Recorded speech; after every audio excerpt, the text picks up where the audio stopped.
В прямом эфире телеканала «Якутия-24» итоги дня, в студии Юлия Великодная. В этом выпуске. В республике задержали вербовщика радикальной исламской организации. Он размещал материалы на интернет-сообществах. Сырость, плесень и затрудненный выход из подъезда. Почему в Алдане проживают в таких условиях? Первоклассника подозревают в избиении одноклассницы. Конфликт между школьниками в Томмоте привлек внимание общественности.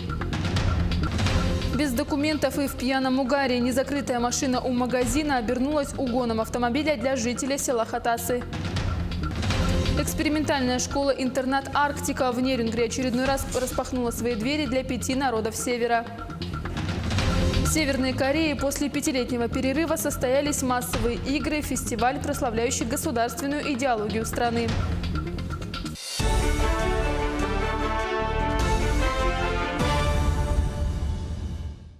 В республике задержан вербовщик запрещенной в России радикальной исламской террористической организации «Джибхат ан-Нусра». Как сообщает ФСБ по Якутии, для своей деятельности он использовал социальные сети. Он размещал в интернет-сообществах материалы с призывами поддержать террористов и подражать им. При этом доступ для просмотра и копирования был открыт неограниченному кругу лиц. Задержанному предъявлено обвинение, он помещен в следственный изолятор. В селе Хатасы задержали пьяного угонщика на Тойоте Виста. Алкотестер показал 1,10 мг на литр в выдыхаемом воздухе. Это очень серьезная стадия опьянения. Возбуждено уголовное дело по статье за владение автомобилем без цели хищения, а также административное за езду в пьяном виде. Госавтоинспекция просит автолюбителей быть бдительными в связи с наступлением периода темных ночей, когда риск угона увеличивается. Водитель, который допустил выезд на встречную полосу движения. Кроме того, полицейские заметили, что иномарка ехала с разорванной резиной на дисках. При проверке документов мужчина, находившийся за рулем автомобиля, помимо того, что не смог предъявить никаких документов, имел признаки алкогольного опьянения. Проверка по базе госавтоинспекции показала, что водительского удостоверения нарушитель не имеет. В это время сотрудники полиции по рации получили ориентировку, под которую по всем параметрам походила задержанная автомашина. В ходе разбирательств выяснилось, что транспорт был угнан из села Хатасы. Нарушитель воспользовался тем, что собственник, не закрыв на ключ двери автомобиля, зашел в магазин. Первый аукцион «Алроса» «Цветные бриллианты» стартовал в Гонконге. Это первый шаг компании на путь к цели стать одним из лидеров на мировом рынке цветных бриллиантов. В настоящее время «Алроса» добывает не менее 7000 карат цветных алмазов в год. Привезенная в Гонконг коллекция состоит из 250 бриллиантов разных форм и оттенков. Столь большую коллекцию крупных цветных камней «Алроса» представляет впервые. Цветные алмазы встречаются на всех месторождениях «Алроса», но наибольшим их содержанием могут похвастаться два актива – рассыпные месторождения компании «Алмазы Анабара» в Якутии и карьеры «Севералмаз» в Архангельской области. Айсан Николаев своим указом освободил Феодосию Габушеву от должности первого заместителя министра образования и науки в связи с избранием народным депутатом. Также освобожден от должности первого заместителя председателя Государственного комитета республики по делам Арктики Иван Павлов в связи с избранием на муниципальную должность. Первый форум Ассоциации технических университетов России и Китая начал работу в Якутске. Ассоциация создана с целью объединения усилий ведущих технических университетов России и Китая в подготовке высококвалифицированных кадров для инновационной экономики. Во второй половине дня прошла работа форума по арктическим исследованиям с участием молодых ученых. По итогам мероприятия участники форума подпишут резолюцию о дальнейшем сотрудничестве в области изучения изменения климата и других научно-исследовательских работ. Мы будем здесь 2 дня работать. Самое главное, вот выбрали 3 направления. Это новые строительные панели, новые строительные материалы, это технологии строительства. Особенно вот в таких холодных территориях, как наша Якутия, например. Да? И здесь, конечно же, физико-технические проблемы, которые касаются свойств различных материалов, сырья и так далее, это уже бетона, вопросы, которые касаются качества. Очень приятно, что инженерно-технический институт, он практически по всем направлениям готов. Второе направление – это то, что касается окружающей среды, экологии. Вопросы, опять-таки, науки о земле, Это все, что на слово «гео». Якутия на ступень выше в сфере инициативного бюджетирования. Джованни Алигрейти, международный эксперт Всемирного банка, принял участие на встрече с членами правительства Якутии и провел лекцию в Высшей школе инновационного менеджмента при главе республики. Джованни Алигрейти поделился опытом реализации проектов стран мира, внес предложение по развитию программы в регионе. Было отмечено, что Якутия является безусловным лидером в России. Якутский опыт представляет интерес не только национального масштаба, но и международного уровня. В последнее время мы наблюдаем совместные проекты в муниципалитетах, которые направлены не только на материальные ценности. Это могут быть проекты в области здравоохранения, культуры, образования, которые нацелены на решение проблем нации. К другим темам: сырость, плесень, затрудненный выход из подъезда. Таков быт двухэтажки под номером 1 по переулку Заводскому в городе Алдане. Дом расположен под горой, в межсезонье талые и дождевые воды заливают первый этаж. В доме проживают 2 детей-инвалидов. Почему бездействуют власти и какой выход видят жильцы, узнали наши корреспонденты. Мама 5 детей Марина 3 месяца назад закончила в квартире ремонт, о котором, впрочем, уже мало что напоминает. Обои отсырели и местами отклеились, и полы и стены покрыла плесень. Марина уже 3 года живет в доме под номером 1 по переулку Заводскому и отчаянно борется с сыростью. Аналогичная картина и в квартире Богдановых. Полы прогнили, кое-где зияют дыры. Мирок 8-летней дочери Оксаны ограничен стенами комнаты, и у девочки не излечиваются насморк и кашель. Да, у нас аллергия уже на сырость. Мы постоянно болеем, постоянно насморк у нас. Вот. Ребенок инвалид, вот так вот живем в сырости. Каменная двухэтажка 70-х годов постройки находится не просто у подножия горы. Она была возведена в искусственном котловане. И все талые и дождевые воды оказываются в подъезде и в квартирах 1-го этажа. Жильцы неоднократно обращались к властям с просьбой сделать канаву водоотведения. Однако толку чуть. Показывает списки и говорит: хуже вас есть люди живут. Вот и все, весь разговор. Я ходила 6 лет к нему. Все, плюнула уже. В этом году ходила, чтобы на комиссию подали. Что, все, нету комиссии никакой. В низинку, где стоит дом, воды намывают песок и гравий. Ступени крыльца давно ушли в почву. Из подъезда можно выйти по импровизированному мостику. Здоровый человек с этой задачей, конечно, справится, а вот коляску провести будет невозможно. В доме проживают 2 ребенка-инвалида. Сынишка Анны страдает тяжелой формой ДЦП, и прогулки для малыша стали не всегда позволительной роскошью. Очень проблематично попадать во двор, потому что по нашей лестнице приходится поднимать ребенка вместе с коляской, спускаться, подниматься. Мы неоднократно оттуда, буквально вот чуть-чуть еще бы и упали бы. Доступа во двор абсолютно никакого. Здесь жильцы самостоятельно заложили шинами, фанерами старыми, всем, чем только можно было. Ни о какой доступности для детей-инвалидов здесь вообще речи нет. В ужасном состоянии дом, очень большая высокая влажность. Был 1 год, мы здесь, к сожалению, не проживали, точнее, к счастью, на тот момент мы здесь не проживали, 20 сантиметров воды было в квартирах у людей. О пандусах речи не идет. Представители городской администрации от комментариев отказались, выдвинув в качестве аргумента необходимость погашения задолженности жильцов перед управляющей компанией. А долг по данному дому превышает 1 000 000 рублей. Продуктивный диалог жителей с властью состоится только по окончании расчетов, сказал мэр города. По словам наших героинь, у них задолженности нет. Между тем, коммунальные платежи и благоустройство дворовых территорий – разные, не перекликающиеся темы. Татьяна Вахнина, Сергей Шипачев, Алдан. Тепло поступило в квартиры жителей поселка Удачные. Там ежегодно проводятся плановые ремонты по сетям тепловодоснабжения. Меняется устаревшее оборудование на новое. Как шла подготовка к отопительному сезону и какие ремонтные работы уже выполнены, расскажет Злата Курбанова. Готовь сани летом. Именно по такому принципу работает Удачнинское отделение ПТВС. Объекты тепловодоснабжения города – это единый организм. И очень важно, чтобы они функционировали как одно целое. При экстремально низких температурах малейший сбой на одном из участков может привести к необратимым последствиям. Как обычно, мы провели ремонт всего котлового оборудования, отремонтировали котлы, ремонт насосного оборудования. Насосы отремонтированы, все к отопительному сезону готовы. Также ревизия с частичной заменой запорной арматуры, где-то мелкие устранения неисправностей, которые возникали во время прошлого отопительного сезона. Также сделали испытания всех высоковольтных ячеек по котельной, высоковольтного оборудования, низковольтного оборудования. К отопительному сезону готовы полностью. Отремонтировали теплоэнергетики и сети ТВК, заменили электрокабели, обновили кровли и фасады на объектах жизнеобеспечения.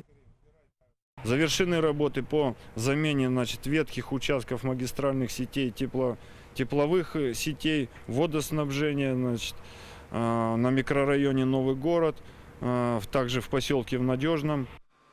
Ремонтные работы сотрудники ПТВС будут продолжать и в зимнее время. В зимний период будут проводить мы будем по графику ППР-ТО водогрейного оборудования, также и насосов полностью. Потом капитальные ремонты, потому что износ деталей при работе очень большой. Также ремонт проводить. Ну и в основном наладка оборудования. Это давление меняется, вода меняется. Особенно к весне, весенний паводок, сопротивление воды меняется, поэтому регулировка оборудования. Тепло в жилые дома города и промышленные площадки подали 3 сентября. В настоящее время котельные и другие объекты ПТВС работают в штатном режиме. Злата Курбанова, Денис Сиротин, телеканал «Алмазный край». Конфликт между школьниками в Томоте Алданского района привлек внимание общественности. По словам пострадавшей стороны, первоклассник систематически избивал свою одноклассницу. Педагоги утверждают, что повода для беспокойства нет. Подробности непростой ситуации в следующем сюжете. Еще в январе этого года в отделение полиции поступило обращение гражданки Самойловой о том, что ее несовершеннолетнего ребенка избивает одноклассник. Сотрудниками полиции была проведена проверка, в ходе которой было установлено, что мальчик действительно нанес телесные повреждения. Она приходила в синяках, классный руководитель это и на собраниях говорила, что Никита избивает Сашу и других деток избивал, что и по голове бил, и на лице она в синяках приходила. Было даже время, когда она приходила в течение недели. Он поставил ей вот здесь на плече синяк большой. В течение недели он постоянно ее бил в это же место. Однако сотрудники школы отказываются подтверждать эту информацию. Они считают, причина конфликта кроется в другом. Видимо, все-таки родители рано их отдали в школу.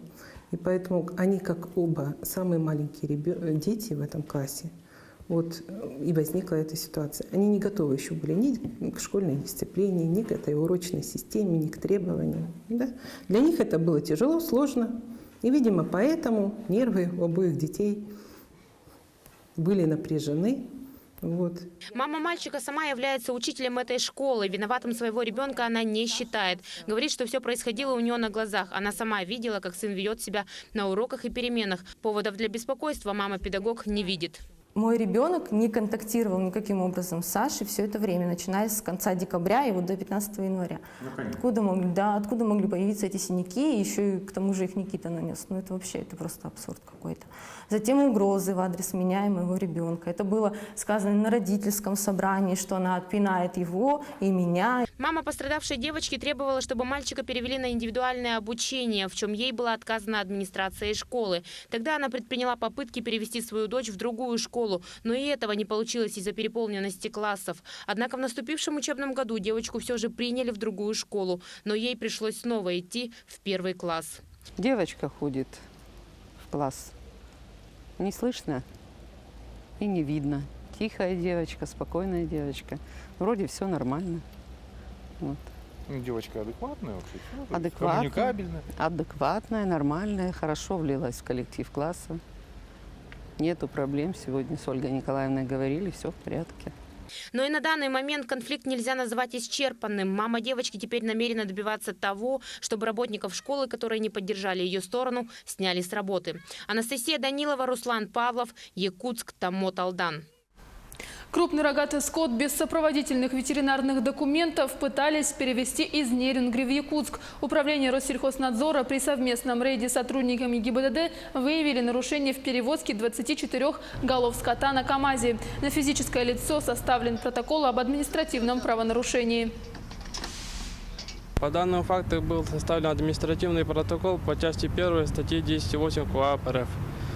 Отсутствовали документы ветеринарного, сопроводительный документ формы номер 1 и товарно-транспортная накладная. Данный груз был направлен обратно грузоотправителю в Читинский район.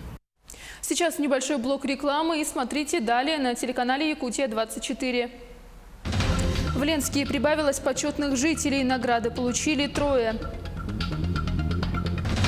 Экспериментальная школа-интернат «Арктика» в Нерингре в очередной раз распахнула свои двери для 5 народов Севера. В Якутске стартовали ежегодные финальные соревнования по пожарно-спасательному спорту. На манеже Главного управления МЧС лучшие команды пожарных региона. Вы смотрите итоги дня, мы продолжаем. Молодежь Алроса осваивает разные профессии. В цехах трудятся не только программисты, слесари, водители. В Айхальском комбинате работают молодые кузнецы, фрезеровщики, токари. Работа тяжелая, но хорошо оплачиваемая. Почему молодежь привлекает именно такие профессии, узнавала Альбина Шарафетдинова. В ремонтном цехе Айхальского комбината без таких профессий, как кузнец, токарь или фрезеровщик, не обойтись. У работников таких специальностей труд нелегкий. Андрей Мастепанов, молодой специалист Алроса, тяжелой работы не боится. Трудится кузнецом на молотах и прессах. Работает не только обычным молотком, но и молотом, вес которого около 3 тонн. Чем качественнее кузнец делает свои заготовки, тем легче в работе токарем и фрезеровщиком. Для меня прежде всего работа – это бесценный опыт, который приходит с годами. И каждый день ты вкладываешь частичку своей души в свою работу и отдаешься полностью и целиком своей профессии. Андрей Зыков трудится в этом же цехе токарем. Профессия сложная, нужно знать свойства металлов и уметь правильно их обрабатывать на станках. Освоить профессию на производстве помогают знания, полученные в учебном заведении, и опыт в этом деле. Профессия Андрея заинтересовала еще в школе. В профессии планирую развиваться, при возможности получить разряд. Может, еще на кого-то учиться. Работают в цехе и фрезеровщики. Среди них Илья Грибков, молодой специалист. Работать, признается, нетрудно. Опытные коллеги по участку всегда придут на помощь. Несмотря на тяжелый труд, работа в удовольствие. В планах у Ильи получить 2-е высшее образование по профилю. Работать мне фрезеровщиком нравится, особенно в компании. Такая большая крупная компания, стабильность, хороший заработок, льготы эти всякие по проезду. Работать нравится и планирую в дальнейшем оставаться здесь. Кузнецы, токари, фрезеровщики, кажется, такие профессии давно не популярны. Однако для айхальской молодежи любая работа по плечу. Осваивают и такие профессии, получают дополнительное образование. Работа тяжелая, однако хорошо оплачиваемая. Для молодых работников это большое подспорье для дальнейшего развития. Альбина Шарафетдинова, Денис Хазов, телеканал «Алмазный край». На 3 почетных жителя в Ленске стало больше. Награды получили Наталья Надеева, специалист управления социальной защиты, Василий Кудрин, художник, и Вера Яськова, работник культуры. 48 лет своей жизни она посвятила любимой работе. Лицо любого города – это его жители, которые определяют ритм и качество его жизни. Вера Яськова 48 лет проработала в сфере культуры, из которых 30 лет руководила Ленской централизованной библиотечной системой. С ее участием была проведена большая работа по созданию библиотек во многих наследках района, а библиотечная система стала одной из лучших по республике. Работа была проделана очень огромная, большая. Мне приходилось, конечно, очень много усилий прилагать к тому, чтобы действительно все удалось, потому что надо было из разрозненных библиотек, которые были в подчинении каждого сельского совета, надо было сделать совершенно другую организацию. Вера Владимировна признается, что не сразу все получалось. Сложно было чаще, чем легко. Все приходилось делать самой. Самым трудным моментом в своей жизни женщина вспоминает открытие районной библиотеки, когда и самой приходилось заниматься доставкой мебели из города Якутск. Склады в Мархе, там где-то километра 3-4 надо было идти пешком.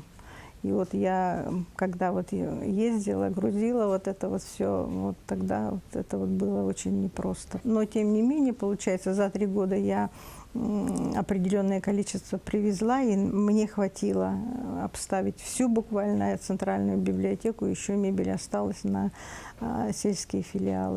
Вот так все 30 лет руководство Вера Владимировна жила работой. Все силы вложила в развитие библиотечной системы, организовывала выставки местных художников, при ее участии были созданы литературные объединения.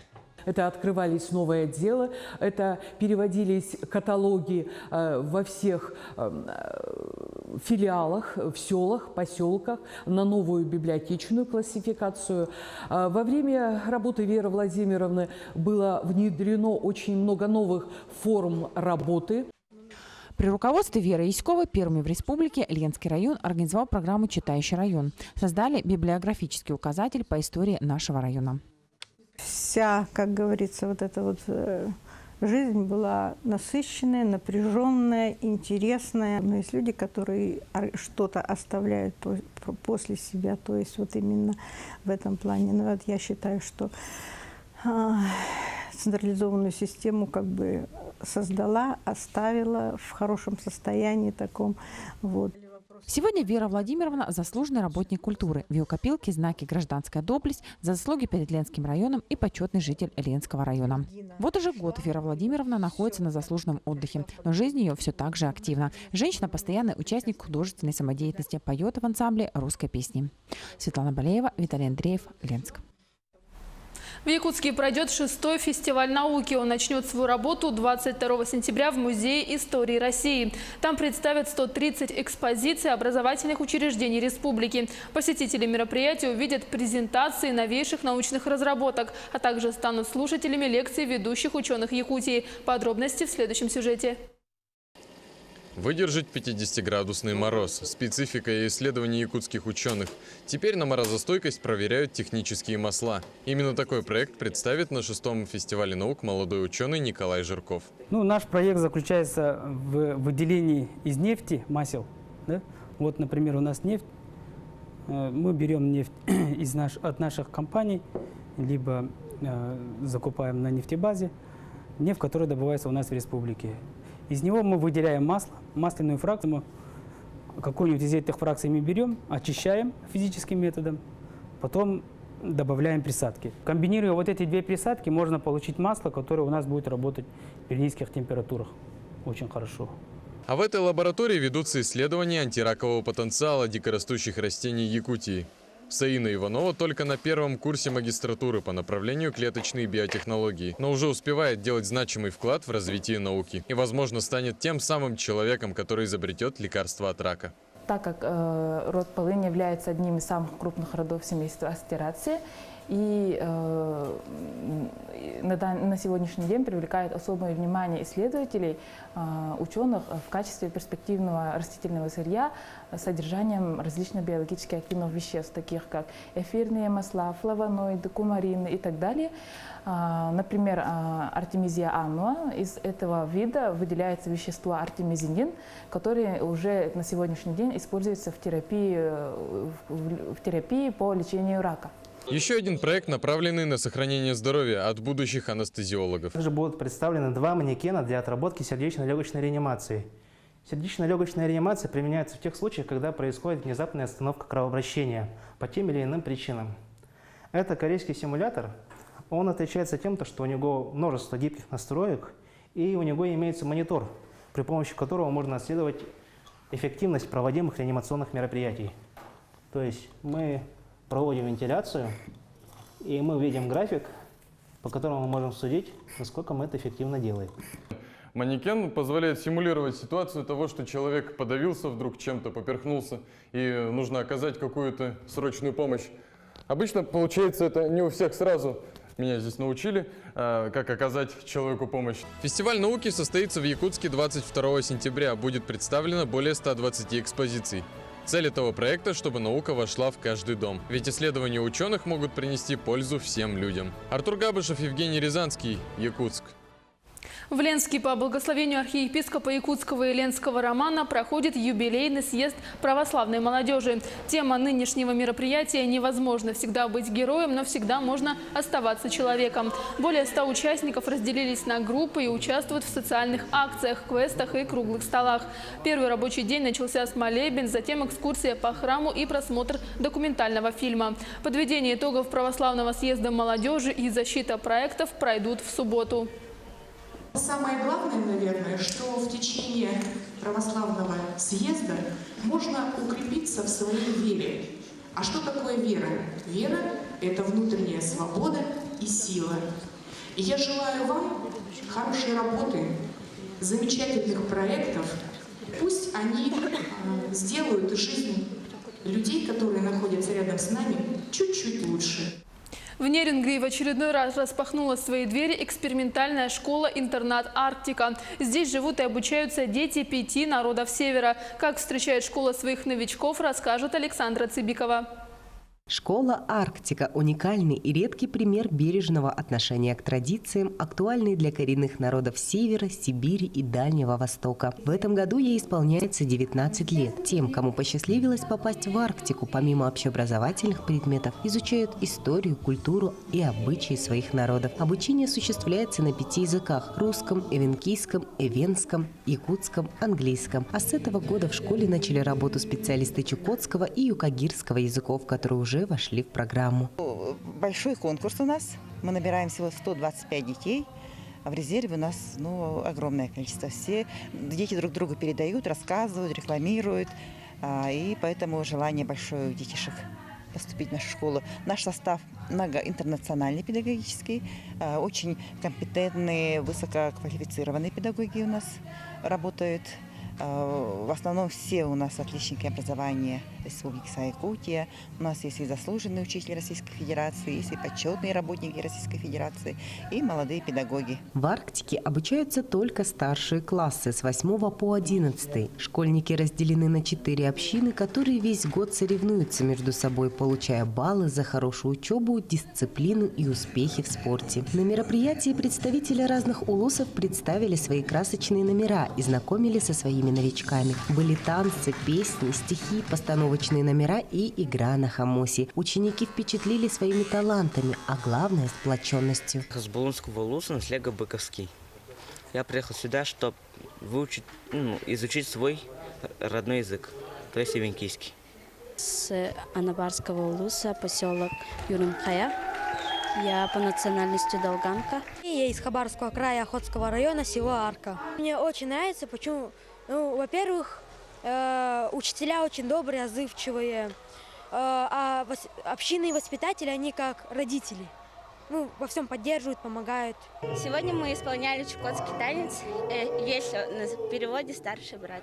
Благодаря тому, что старшие учащиеся заботятся о младших, следят за порядком и поддерживают друг друга, их смело можно назвать большой, дружной семьей. Праздник, который подготовили ребята, получился атмосферным, очень ярким и запоминающимся. Александра Цыбикова, Аяла Мосов, Нерюнгри.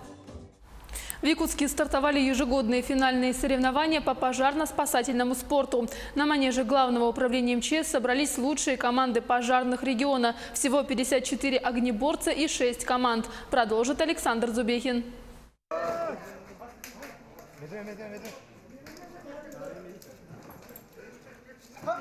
Обувь, брюки, куртку, каску, ремень бойцы надевают во время пожарной тревоги. Если опыта нет, делать это приходится дольше. Поэтому пожарные доводят свои действия до автоматизма. 7 видов дисциплин. Подъем по штурмовой лестнице, преодоление 100-метровой полосы с препятствиями, одевание боевой одежды пожарного и другие. Скорость – очень важный критерий оценки. Однако, чтобы победить в соревнованиях, этого мало. В любом виде спорта скорость, конечно, имеет значение. Но у нас здесь и бывает то, что не только скорость, но и качество выполнения упражнений. По надеванию боевой одежды, там тоже после выполнения упражнения судья проверяет. Все ли застежки застегнуты, все ремни, все проверяет. И если есть ошибка, то упражнение не выполнено. Так что здесь не только скорость, но и качество должно быть.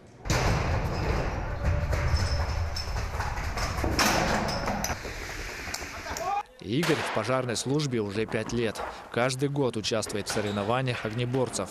Как перелезть через 2-метровый забор, преодолеть бревно, соединить 2 рукава между собой и присоединить потом к 3-ходовому разветвлению.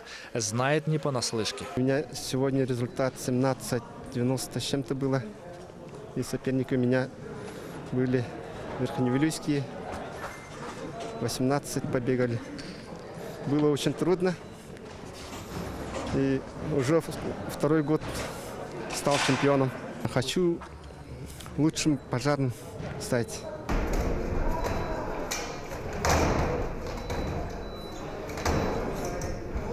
как с одной штурмовкой добраться до 4-го этажа и спасти жильцов из горящего дома, знает Александр. Надо быстро добраться тут и установить штурмовку.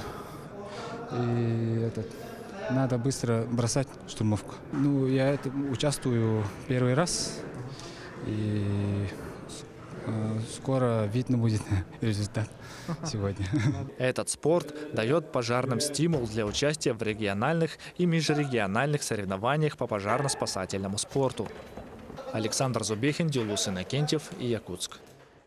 В Северной Корее после 5-летнего перерыва состоялись массовые игры и фестиваль, прославляющий государственную идеологию страны. Туристы со всего мира приехали в Пхеньян, чтобы вживую увидеть грандиозное представление, рассказывает Павел Яблонский. Северная Корея открыла объятия для туристов. После долгих лет изоляции власти КНДР стремятся наладить отношения с внешним миром, приглашая всех желающих посетить страну. И используют для этого свою главную достопримечательность – массовые представления. Так, впервые за 5 лет в Пхеньяне в минувшие выходные прошел фестиваль «Ариран» – крупнейшее в мире музыкально-гимнастическое шоу. Этот статус закреплен в книге рекордов Гиннесса. В фестивале приняли участие около 100 тысяч танцоров, певцов и гимнастов. Многие туристы давно мечтали увидеть это эффектное действо. Я ждала этого больше 5 лет, с тех пор, как впервые увидела массовые игры по телевизору. Я очень хотела посмотреть фестиваль вживую, и вот, наконец, я тут. Джоэль Го, турист из Сингапура, так описывает прошедший фестиваль. Увидеть президента Кима, машущим с трибун, это, конечно, невероятно. Само шоу было просто блистательное. Знаете, это же крупнейший фестиваль в мире, и я ожидал очень многого. К счастью, все мои ожидания оправдались. Фейерверки, массовые представления, шоу дронов – все это было просто потрясающе. Меня также очень тронула сцена, посвященная объединению Кореи. Массовые игры регулярно вызывают много критики в западном мире, в частности из-за использования детского труда и навязчивой пропаганды. Однако в этом году северокорейские власти постарались улучшить свою репутацию. На фестивале было меньше антиамериканских представлений, а вместо этого особое внимание уделялось дипломатическим контактам Ким Чен Ына с иностранными лидерами. Для КНДР туризм – одна из немногих возможностей привлечь иностранную валюту в условиях американских санкций. Мы следим за развитием событий. Всего доброго и до встречи в эфире.